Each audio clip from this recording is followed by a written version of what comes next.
আমাদের প্রিয় শরীফকে আল্লাহ আরো শরীফ বানায় দেখ। আমি চাই শরীফের প্রত্যেকটা আলোচনা বই হোক।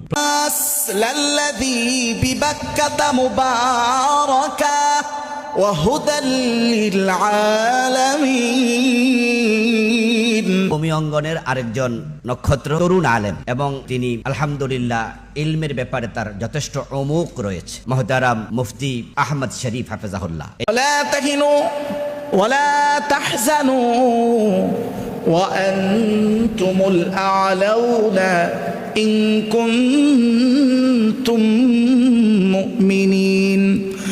আল্লাহ বলেন, হে ঈমানদারগণ, ওয়ালা তাহিনু, তোমরা হীনমন্য হয়ো না, ওয়ালা তাহজানু, তোমরা তোমাদের মনোবল ভেঙে পেলো না, তোমরা দুঃখিত হয়ো না, ওয়া আনতুমুল আ'লাউনা, শেষ বিজয়ের হাসি তোমাদের জন্যই অপেক্ষমান। তবে আল্লাহ শর্ত দিলেন, ইন কুনতুম মুমিনিন, যদি শর্ত হলো যদি তোমরা মুমিন নও। শর্ত কি? মুমিন হওয়া। কোন একটা জাতির ঈমানের ছোট বড় সকল কোঠা যদি পূরণ হয়ে যায়, ওই জাতি কখনোই বিচ্ছিন্ন থাকে না। ওই জাতি হয় সীসা ঢালা প্রাচীরের মতো ঐক্যবদ্ধ। ওই জাতি হয় সীসা ঢালা প্রাচীরের মতো ঐক্যবদ্ধ। আল্লাহ রসুলের আধ্যাত্মিক রূপ বুঝাইতে বলেছেন সহিহ বুখারীর হাদিস, হাদিস নাম্বার 2446 নম্বর হাদিসের বর্ণনা।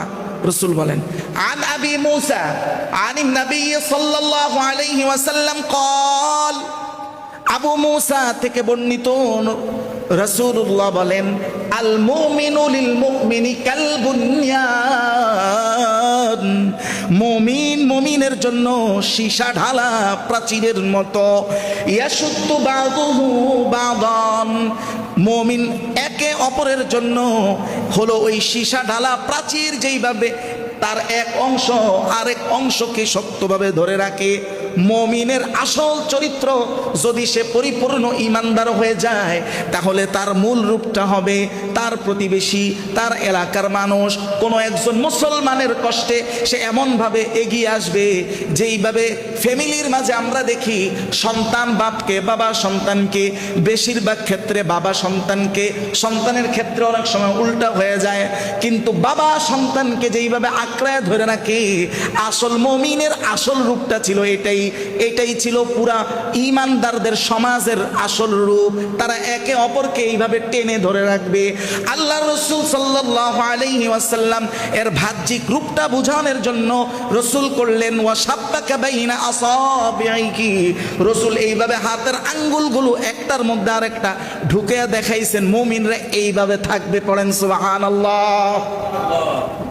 যখন বাস্তবে মুমিনদের মানসিকতা এটা হয়ে যায়, তখন তার সামাজিক রূপটা কি হয়, এটাও রাসূলুল্লাহ সহিহ মুসলিমের 2586 নম্বর হাদিসের বর্ণনায় বলেছেন। রাসূল বলেন, মাসালুল মুমিনিন ফি তাওয়াদ্দিহিম ওয়া তাআতুফিহিম ওয়া তারাহুমিহিম মাসালুল জাসাদ, মুমিন মুমিনের ভ্রাতৃত্ব তার সামাজিক মূল রূপটা হলো একটা শরীরের মতো।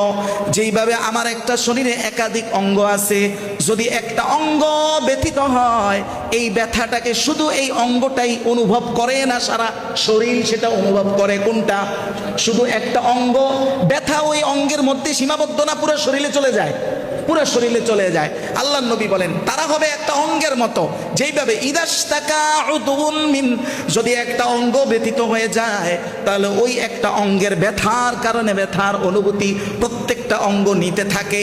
এমন কি এই ব্যথার কারণে ব্যথা হইল একটা অঙ্গে, ওই এক অঙ্গের ব্যথার কারণে অনেক সময় প্রতিটা অঙ্গ তার সঙ্গ দিয়ে রাত্রি জাগরণ করে, রাতে ঘুম আসে না, প্রত্যেকটা অঙ্গই সেই ব্যথার ভাগ নেয়। মুমিনদের আসল রূপ হলো, যদি সে প্রকৃত মুমিন হয়, তাহলে তার এক ভাইয়ের ব্যথা সে ঠিক যেইভাবে আমার এক অঙ্গের ব্যথা আরেক অঙ্গ অনুভব করে, সেও ঠিক এক ভাইয়ের ব্যথা এইরকম ভাবে সে অনুভব করতে থাকবে। সুবহানাল্লাহ। এটা হলো মুমিনের আসল রূপ। যদি প্রকৃত অর্থে সত্যি সত্যি কোনো সমাজে এই রূপটা বাস্তবে তৈরি হয়ে যায়, এই রূপ বাস্তবে তৈরি হওয়ার জন্য শরিয়া লাগবে, বাস্তবে তৈরি হওয়ার জন্য ইসলামী রাষ্ট্র ব্যবস্থা লাগবে, এমনি তো আর হবে না। হ্যাঁ, এমনি তো আর হবে না। যদি হয়ে যায় তো এই ভ্রাতৃত্বতা এতই শক্তিশালী যে ভ্রাতৃত্বতা, যে বন্ধনকে পুরা পৃথিবীর বিনিময় ক্রয় বিক্রয় করা সম্ভব না, বলেছেন কে? আল্লাহ। কোথায়? সূরা আনফাল আয়াত নাম্বার 63 আল্লাহ তাআলা বলেন, ওয়া আল্লাফা বাইনা কুলুবিহিম লাউ আনফাকতা মা ফিল আরদি জামিআম মা আল্লাফতা বাইনাহুম। আল্লাহ বলেন ওয়া আল্লাফা বাইনাহুম, আল্লাহ এই ইসলামী সমাজ ব্যবস্থার মধ্য দিয়ে যেই মদিনার দুইটা গোষ্ঠী একে অপরের প্রতি শতাব্দীর পর শতাব্দী তারা শত্রুতা রেখেছে। কেমন শত্রুতা? যেমন মনে করেন একজনের উট আরেকজনের কুয়া থেকে পানি খাইছে, লাগছে ঝগড়া। এই ঝগড়া কতদিন? ঝগড়া চলতে চলতে যেই ব্যক্তির সাথে ঝগড়া তার মৃত্যুর সময় ঘনিয়ে আসলো। মৃত্যুর সময় যখন ঘনিয়ে আসে অনেক ভালো ভালো জিনিস ওসিয়ত করে যায় কি যায় না? তারা ওসিয়ত করে যাইতো, এই যে উট যে আমার কুয়া থেকে পানি খাইছে 80 বছর আগে, আজকে 80 বছর যাবত যেই ঝগড়াটা হইতেছে আমি মইরা যাইতেছি, তোমরা যেন এই ঝগড়াটা যেন চালায় আর যাইতে পারো, এটার জন্য তারা ওসিয়ত করে যাইতো। ওই মানুষগুলোর ক্ষেত্রে আল্লাহ বলতেছেন ও আল্লাহ ফাবাইনা কুলুবিহিম, ইসলামী সমাজ ব্যবস্থা ও রাষ্ট্রের মাধ্যমে তাদের মাঝে আমি এমন মিল বন্ধন আর এমন ভ্রাতৃত্বতার রূপরেখা তৈরি করে দিলাম। আল্লাহর নবী আল্লাহর নবীকে বলেন, আল্লাহ বলেন ওলাউ আনফাকতা মা ফিল আরদি জামিআ, এদের যেই ঝগড়া ছিল, এদের যেই বিচ্ছিন্নতা ছিল, ওগো নবী আপনি যদি সারা পৃথিবীও তাদের মিল বন্ধনের জন্য খরচ করে দিতেন, এই মিল বন্ধন কোনোদিন করতে পারবেন না। ওই মিলবন্ধন ইসলামের মাধ্যমে করেছেন যিনি, তিনি কে? আল্লাহ। এইটা হলো ভ্রাতৃত্বতা কাকে বলে? ইংরেজিতে একটা কথা আছে, division increase stretch and anxiety. বিচ্ছিন্নতা মানুষের মধ্যে অস্থিরতা বাড়ায়। বিচ্ছিন্নতা কি বাড়ায়? অস্থিরতা বাড়ায়। তার বিপরীত তাইলে ঐক্যবদ্ধতা মানুষের মধ্যে, মিলবন্ধন মানুষের মধ্যে দৃঢ়তা বাড়ায়, সবরের শক্তি দেয়। মিলবন্ধন মানুষের মধ্যে এটা দেয়। আর কারো মধ্যে যদি দৃঢ়তা, সবর, ধৈর্য আর তাকওয়া এই দুইটা জিনিস একসাথে হয়ে যায়, তাহলে পৃথিবীর কারো ষড়যন্ত্র তার ক্ষেত্রে কোনো কাজে আসবে না, নিষ্ফল হবে। বলেছেন কে? আল্লাহ। দেখেন আল্লাহ বলতেছেন সূরা আলে ইমরানের 120 নম্বর আয়াতের বর্ণনা। আল্লাহ বলেন ওয়া ইন তাসবিরু ওয়া তাত্তাকু লা ইয়াদুররুকুম কাইদুহুম শাইআ। আল্লাহ বলেন যদি তোমরা দৃঢ় থাকো আর যদি আল্লাহর ভয় ভীতি তাকওয়া যদি তোমার অন্তরে থাকে, সারা পৃথিবী তোমার বিরুদ্ধে ষড়যন্ত্র করুক, ওই ষড়যন্ত্র তোমার কোনো কাজে আসবে না। রক্ষাকারী একজন, তিনি কে? তবে দৃঢ়তা থাকতে হবে। আর দৃঢ়তা কখনো ঐক্যবদ্ধতা ছাড়া আসে না, ঐক্যবদ্ধতা ছাড়া আসে না। তার মানে যে দৃঢ় না, যার মধ্যে দৃঢ়তা নাই, ষড়যন্ত্রে পা দেওয়া তার জন্য অনিবার্য। বাস্তবে আমরা এইরকম ইতিহাস দেখেছি। আমাদের সেই 13 সালের 5 মে যে বিশাল আন্দোলন হয়েছে আমাদের কওমি ঘরানার, আজকে ওই সময়ের 5 জন শহীদের নামও আমরা জানি না। কেমন যেন একটা ওয়ান টাইম ইউজ হয়েছে, আরো কত কি। এরপরে তো সেই শহীদদের রক্তকে আমরা একেবারে সামান্য একটা বেকার তৈরির কাগজের বিনিময়ে বিক্রি করে দিছি ময়দানে অনুষ্ঠান করে। এটার কারণ কি? কারণ একটাই, দৃঢ়তা নাই, ঐক্যবদ্ধতা নাই। তো প্লাস ঐক্যবদ্ধতা যখন শূন্য, সমান সমান দৃঢ়তা থাকবে না। আর দৃঢ়তা যখন শূন্য, সমান সমান ষড়যন্ত্রে পা দেওয়া অনিবার্য। এটাই বাস্তবতা। কিন্তু পৃথিবীতে ভিন্ন মেসাল আছে, যারা কর্মীর আগে নেতাই নিজের ফাঁসির রশি নিজের গলায় নিয়েছেন। এটা এই জন্যই সম্ভব, ওই যে ভ্রাতৃত্বতা আর ঈমান যখন একসাথে হবে, যতটুকু হবে ততটুকু তার দৃঢ়তা আসবে। আর যতটুকু দৃঢ়তা আসবে, ষড়যন্ত্র ততটুকুই কাজ করবে না। এটা বলছি না যে বাংলাদেশে কেউ একেবারে 100% সাহাবায়ে কেরামের মতো, বিষয়টা তা না। ভালো মন্দটা তুলনা আপেক্ষিক ভালো। আল্লাহু আকবার।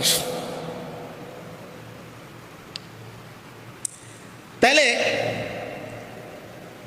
আর আরেকটা জিনিস খেয়াল করেন, যদি ঐক্যবদ্ধতার ঈমান ও তাকওয়া একসাথ হয়, তাহলে আপনার দল যদি ক্ষুদ্র হয়, ছোট দলও হয়, একটা ছোট দলের পক্ষেও বিশাল একটা সাম্রাজ্যকে বিজয় করা সম্ভব। বলেন আল্লাহু আকবার। সম্ভব। আল্লাহ তাআলা সূরা বাকারার 249 নম্বর আয়াতে একটা ঘটনা বর্ণনা করছেন বিশাল। আল্লাহ বলেন, ফালাম্মা ফাসালা তালুত বিল জুনুদ ক্বালা ইন্নাল্লাহা মুবতালিকুম বিনাহার। আল্লাহ বলেন, ফালাম্মা ফাসালা তালুত, তালুত এবং জালুতের ঘটনা। তালুত ছিল তৎকালীন সময় হযরতে দাউদের সময় একজন ন্যায়পরায়ণ শাসক, কিন্তু তার দল ছিল ছোট। আর জালুত ছিল তৎকালীন সময়ের ফেরাউন, ধরেন তৎকালীন সময়ের জালেম শাসক। এখন আল্লাহর পক্ষ থেকে আদেশ আসলো, তালুত তার বাহিনী নিয়ে জালুতের বিরুদ্ধে যুদ্ধ করবে। আদেশ কার? এখন তালুতের দলের মধ্যে গ্রুপ হলো দুইটা। কয়টা? দুইটা। একটা হলো অবাধ্য, সুবিধাবাদী, সে আন্দোলনে থাকে শুধু সুবিধার জন্য, এটা একটা দল। এইবার আল্লাহ তাআলা তাদেরকে পরীক্ষা করছেন। তারা যখন যুদ্ধে যাইতেছে তো তাদেরকে মাঝখানে একটা পরীক্ষা করছেন। আল্লাহ বলেন, ফালাম্মা ফাসালা তালুত বিল জুনুদ ক্বালা ইন্নাল্লাহা মুবতালিকুম বিনাহার। আল্লাহ বলেন, তোমার বাহিনীর মধ্যে যেগুলো সুবিধাবাদী, আল্লাহ বলেন আমি তাদেরকে পরীক্ষা করব একটা নদী দ্বারা। কি দ্বারা? নদী দ্বারা। কেমনে? যখন কেউ যুদ্ধে বের হয় তখন পানির পিপাসা আছে না নাই? এবার আল্লাহ বললেন, তোমাদের দৃঢ়তা কতটুকু, তোমাদের ঈমান কতটুকু, এইটা যাচাইয়ের জন্য আমি একটা নদীকে ব্যবহার করব। আদেশ ছিল আল্লাহর পক্ষ থেকে। আল্লাহ বলছেন, মুবতালিকুম বিনাহার ফামান শারিবা মিনহু ফালাইসা মিন্নি। এই নদী থেকে যে পেট ভরে পানি পান করবে সে আমাদের অন্তর্ভুক্ত থাকবে না। ইল্লা গুরফাতাম বিয়াদি, তবে পিপাসা তো আছে। আল্লাহ বলেন, তবে যদি কেউ 1 কোষ 2 কোষ পান করে তাহলে তার ক্ষেত্রে এটা ছাড় আছে, মানে 1 কোষ 2 কোষ পান করার অনুমতি আছে। এর চাইতে বেশি যে পান করবে সে আমাদের অন্তর্ভুক্ত না। একটা দল যারা ওই যে সুবিধাবাদী, সুবিধার জন্য সে আন্দোলনে আছে, ওই দলটা ঠিক এই পরীক্ষায় ফেল করলো। তারা 1 কোষ আর 2 কোষে সীমাবদ্ধ থাকতে পারলো না, সন্তুষ্ট হইতে পারলো না। এবার তারা যখন বেশি করে পান করলো, ওখানেই তাদের অবাধ্যতার রূপ প্রকাশ পাইল কি পাইল না? এবার যখন তাদের অবাধ্যতার রূপ প্রকাশ পাইল, এইবার যুদ্ধের ময়দানে গিয়ে সে বলতেছে, লা তাকাতা লানাল ইয়াউমা বিজালুত ওয়া জুনুদি। তারা বলতেছে আজকে জালুত এবং তার সৈন্যবাহিনীর বিরুদ্ধে আমাদের কোনো শক্তি নাই। এইবার তারা যুদ্ধের ময়দানেও গিয়ে পল্টি দিল। পল্টি দেওয়ার পরে ছোট্ট একটা ক্ষুদ্র দল তালুতের সাথে আছে। দলটা কি বড় না ক্ষুদ্র? ক্ষুদ্র দল, কিন্তু তাদের সম্বল হলো ঈমান, তাদের সম্বল হলো ঐক্যবদ্ধতা। তারা তখন বলে ফেললো, ক্বালাল্লাযীনা ইয়াযুন্নুনা আন্নাহুম মুলাকুল্লাহ।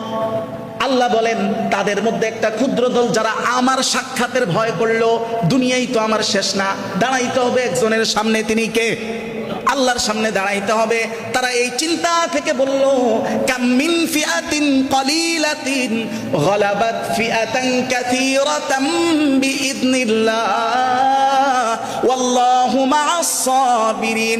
তারা বলল, হায়, দুনিয়ার ইতিহাসে তো অনেক ঘটেছে, কত ক্ষুদ্র দল আল্লাহর সাহায্যে কত বড় বড় দলের উপর বিজয় লাভ করেছে।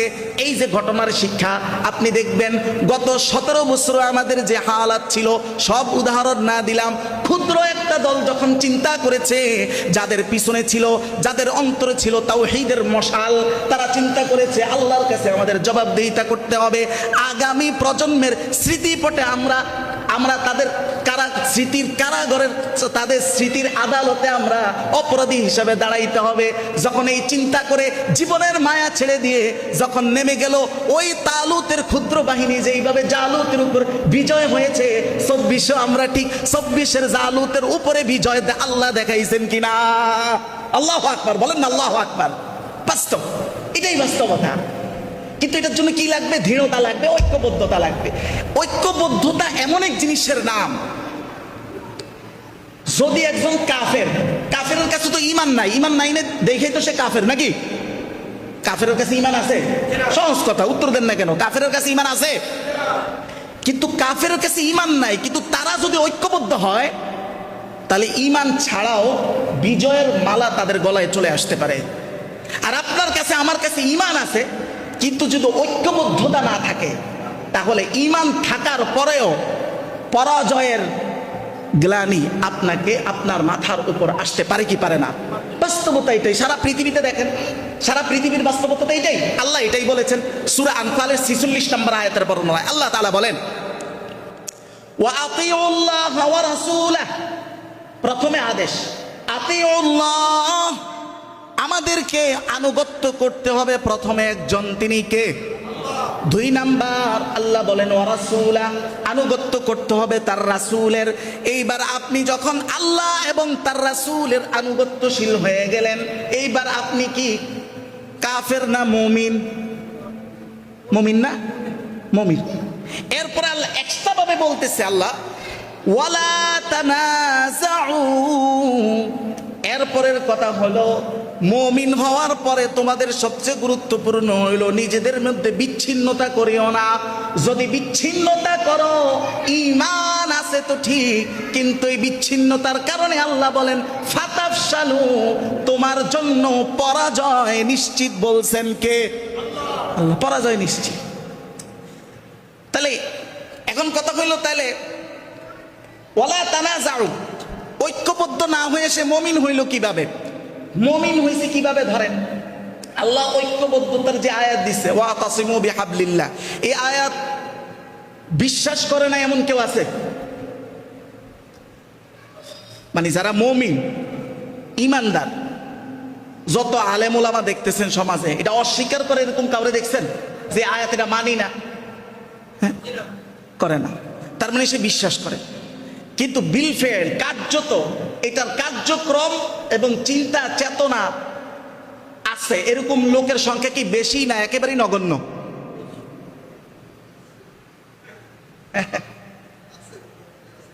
মোটামুটি আছে। আচ্ছা, আপনার মোটামুটি ধরছেন। আচ্ছা, তো যাদের মধ্যে চিন্তা নাই তারাও তো আয়াতটাকে বিশ্বাস করে না? বিশ্বাস করে। হ্যাঁ, এই তো বিশ্বাস করে। তো বিশ্বাসের জায়গা থেকে সে মুমিন, কাজের জায়গা থেকে মুমিন না এটা বলা যায় না। কাজের জায়গা থেকে তার ঘাটতি আছে না? আছে কি না? হ্যাঁ, তা আল্লাহ এটাই বলছেন, মুমিন হইছো ঠিক বিশ্বাসের মাধ্যমে, কিন্তু তোমার মধ্যে যদি এটা প্র্যাকটিক্যাল না থাকে, বিজয় আসবে না পরাজয়? পরাজয় আসবে। তাহলে বুঝছেন